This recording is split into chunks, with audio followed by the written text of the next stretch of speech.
Hola, mi nombre es Francisca Cisternas y en este video vamos a hablar sobre los distintos síndromes y déficits que son provocados por las diferentes lesiones que podemos encontrar en los lóbulos que componen nuestro cerebro humano. Pero para eso es importante saber cuáles son las funciones de cada lóbulo, los cuales son 4.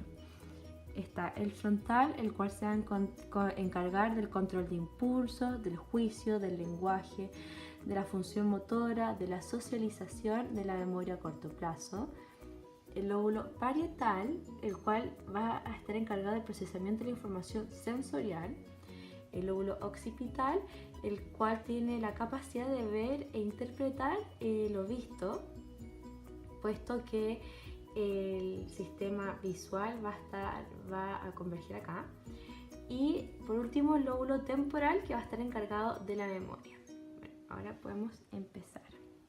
Ahora vamos a hablar sobre el lóbulo frontal, el cual va a estar encargado del control motor, del control cognitivo y del control del comportamiento. En el córtex premotor, específicamente en el área motriz suplementaria izquierda, se van a producir trastornos del lenguaje, los cuales van a depender del tiempo. Aquí vamos a encontrar trastornos paroxíticos, los cuales son la interrupción del habla, los trastornos transitorios, donde encontramos la afemia y el mutismo, y estos van a tener una duración de algunos días, y finalmente los trastornos más o menos permanentes, como la anomia y la disminución de la iniciativa y fluidez verbal. Estos dos síntomas en conjunto van a ser el síndrome de afasia transcortical motriz.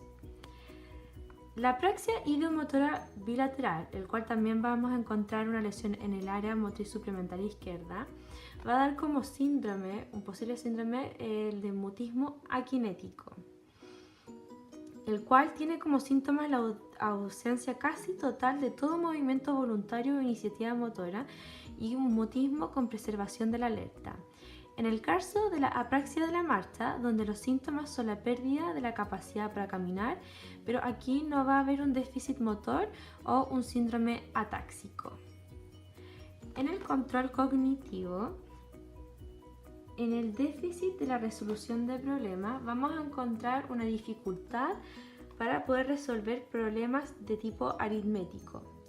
También vamos a encontrar un déficit en el lenguaje, donde vamos a encontrar lo que puede resultar una afasia adinámica, en el cual hay un trastorno de la formación del lenguaje en el discurso. También vamos a encontrar una posible déficit en la memoria a largo plazo, donde hay trastornos en la memoria contextual y en la memoria de la fuente. O sea, las personas van a aprender pero no recuerdan el contexto ni el orden. En el caso del control del comportamiento, específicamente se puede producir un síndrome pseudopsicopático, donde la persona presenta una desinhibición importante, una falta de tacto, de empatía, hay irritabilidad. También hay disminución de la capacidad introspectiva, que puede presentar humor maniático o eufórico. Bueno, las lesiones en el lóbulo temporal, que es el lóbulo que vamos a hablar por ahora, puede provocar trastornos en la percepción auditiva y música, puede provocar trastornos del olfato, puede también tener alteración de la personalidad, del comportamiento afectivo y sexual, trastornos del lenguaje, trastornos de la percepción visual y trastornos de la memoria. Nos vamos a enfocar en alguno específicamente en el trastorno de la percepción auditiva y música, como es la agnosia auditiva no verbal o de los sonidos, donde la persona va a tener una incapacidad para identificar sonidos no verbales, pero se preserva la capacidad para identificar el lenguaje. En los trastornos del lenguaje vamos a encontrar la afasia de Wernicke, donde el lenguaje es confuso, casi desprovisto de significado, con múltiples parafasias fonémicas, semánticas y neologismos verbales, donde hay un trastorno severo de la comprensión del lenguaje. En los trastornos de memoria, en las lesiones del lóbulo temporal, solamente vamos a encontrar un deterioro en la memoria a largo plazo. En los trastornos de memoria semántica, la persona va a tener una pérdida del significado de palabras o una incapacidad de reconocer objetos o seres vivos.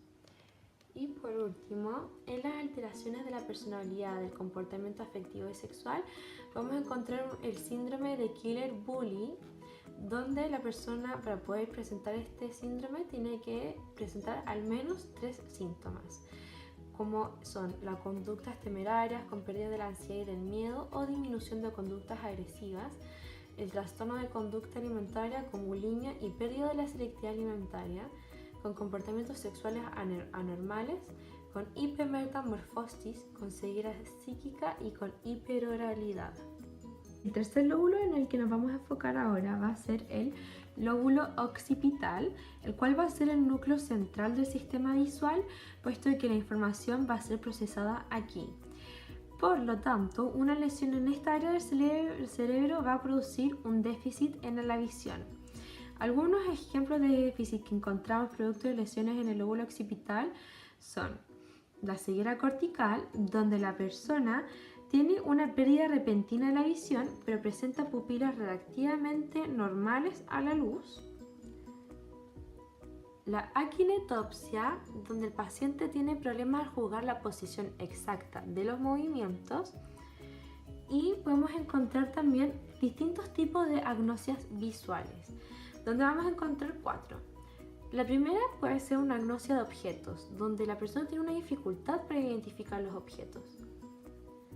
También podemos encontrar una alexia sin agrafia, donde hay una incapacidad de leer, puesto que hay un defecto en el campo visual, pero logra detectar las palabras. También está la prosopagnosia, donde hay una incapacidad para reconocer caras. Y por último está la agnosia del paisaje, donde hay una dificultad para reconocer elementos del entorno o señales para la orientación espacial. Y por último vamos a hablar del lóbulo parietal, el cual va a ser el encargado de integrar la información de distintas fuentes.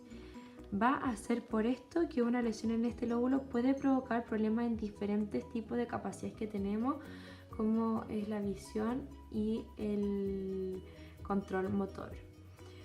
Una lesión en el córtex parietal anterior puede provocar una pérdida en la sensibilidad cortical, donde la persona presenta un deterioro de la percepción espacial, agriogloria, lo que es una dificultad para reconocer objetos puestos en las manos, agrespestesia, que es la dificultad para reconocer números dibujados en la piel, y una dificultad para discriminar entre dos puntos y texturas diferentes. Una lesión en el córtex parietal anterior también puede producir trastornos motores, donde la persona no va a dirigir la mano adecuadamente cuando la pasa por al lado de un objeto, y también al cerrar los ojos de esta persona y estirar sus brazos va a presentar movimientos lentos, los cuales pueden ser vistos por un examinador. Ahora vamos a ver qué tipo de trastornos o déficit puede producir una lesión en el córtex parietal posterior del lóbulo parietal, donde podemos encontrar trastornos del esquema corporal, donde la persona va a presentar autopagnosia, que va a ser la incapacidad de identificar partes del cuerpo, la agnosia digital, que es un trastorno de la localización de los dedos, y también una desorientación de izquierda a derecha, y también una lesión en el córtex, en esta área del córtex que es la posterior,